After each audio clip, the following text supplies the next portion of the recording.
What are some things that Chinese people never do? Drinking cold water. We do not do this. Traditional health philosophy dictates that warm or hot water preserves the internal balance and digestive heat, whereas cold water shocks the body and basically curdles inside. If you do choose to drink cold water, prepare to get endless lectures and looks of disapprovals from your elders. Saying a direct, blunt no to a senior person is avoided at all costs.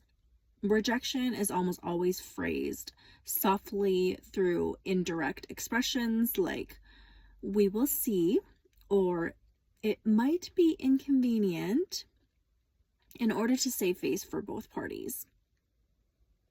Greeting an older person or superior by their first name is considered extremely impolite. People will always use an honorary title combined with the family surname, such as Manager Wang or Elder Zhang, in order to always maintain that level of hierarchy. Accepting a gift on the first offer is considered extremely greedy.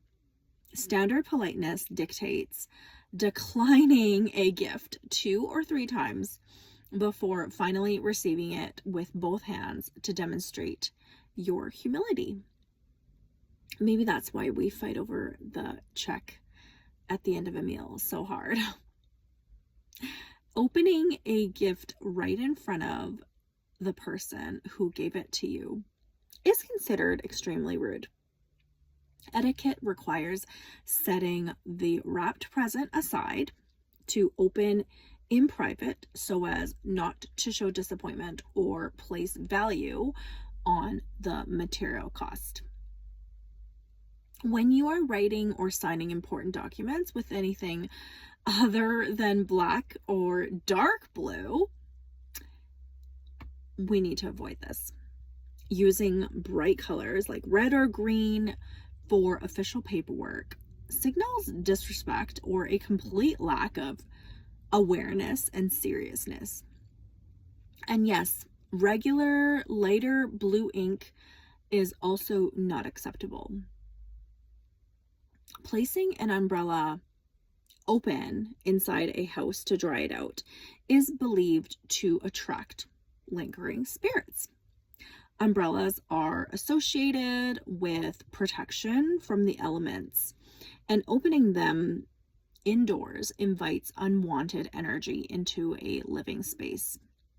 It's instilled in us as children very clearly never to do this.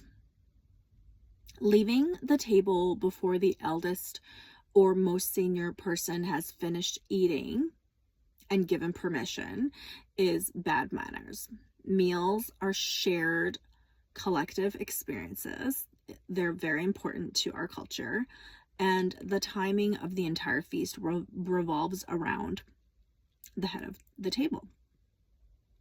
Resting your feet on a chair or desk in front of others is seen as disrespectful. Showing the soles of your shoes or elevating your lower body above others violates basic standards of public modesty. But that one's pretty universal. Whistling loudly at night or inside a quiet residence is traditionally avoided. It's believed that high-pitched whistling after dark attracts roaming spirits and draws bad luck straight into the home. Taking the last piece of food off a shared serving plate without offering it to others first is a faux pas. A small portion of food is often left on the dish to show that the host has provided more than enough to satisfy everyone. But you do need to make sure that you eat every single grain of rice from your own bowl. Buying a home or moving into a new residence whose street address contains multiple fours is avoided when possible. Buyers will actively seek out numbers such as 8 or 6, which represents wealth and smooth progress, while avoiding the number 4. Looking directly into the eyes of an elder while receiving a stern lecture is viewed as defiance. Lowering one's gaze slightly demonstrates submission, respect, and remorse rather than disrespect. Leaving a pair of chopsticks standing unevenly across the bowl is to be avoided.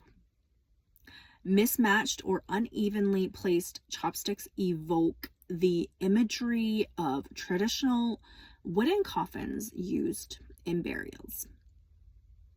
Wearing a white flower hairpiece or accessory is avoided by women. White floral accessories are traditionally worn by female mourners during funeral processions. You will never see a Chinese woman wear a white colored hairpiece.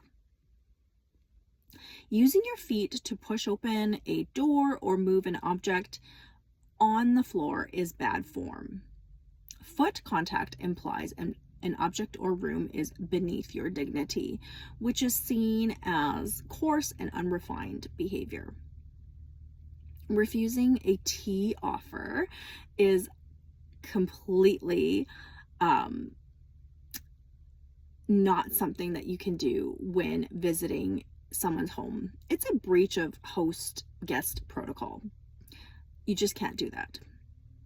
Even if you don't plan to drink much, accepting a cup with a polite thank you acknowledges the host's effort.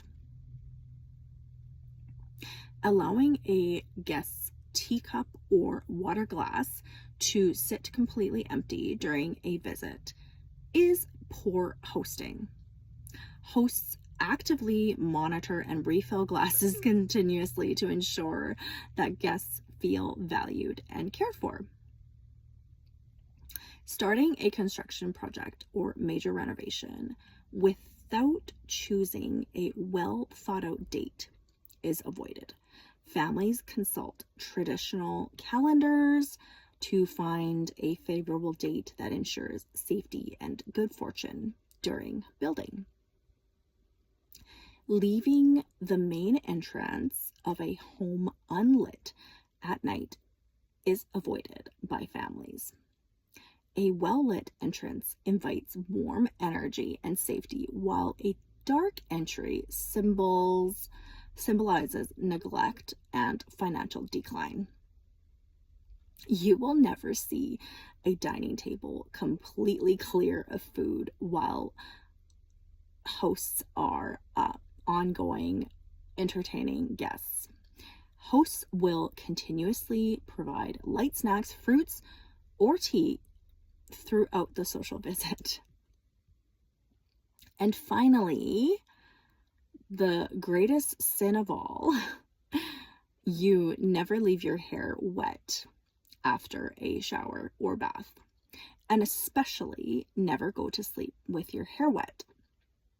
This will cause endless suffering, basically, later in life, headaches, chronic pain, and just general misery.